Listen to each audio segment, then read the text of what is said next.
नमस्कार मित्रांनो. आपल्या सोलफुल लाईफ या चॅनलमध्ये आपले सहर्ष स्वागत आहे. मागच्या भागात आपण सांख्ययोग याचा सारांश बघितला. आज आपण भगवद्गीतेचा तिसरा अध्याय कर्मयोग समजून घेणार आहोत. हा अध्याय आपल्याला जीवनाचा सगळ्यात मोठा सत्य शिकवतो.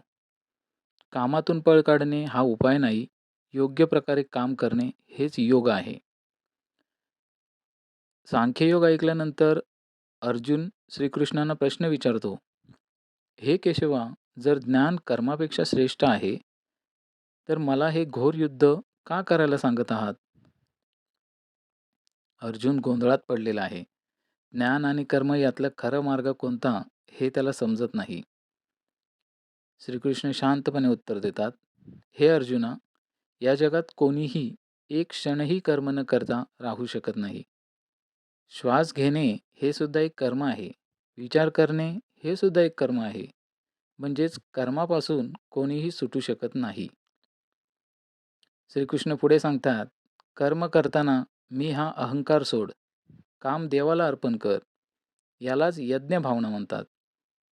जेव्हा आपण काम करतो, फक्त स्वतःसाठी न करता समाजासाठी, कुटुंबासाठी, मानवतेसाठी करतो, तेव्हा ते पूजा होतं. अर्जुनाला श्रीकृष्ण स्पष्ट सांगतात, तू क्षत्रिय आहेस. तुझे कर्तव्य युद्ध करणे आहे. कर्तव्यापासून पळ काढणं हे अश्रेयस्कर आहे. कारण जर तू लढलाच नाहीस, तर लोक म्हणतील, अर्जुन भीतीने पळाला. आणि ही कीर्तीपेक्षा मोठी हानी आहे.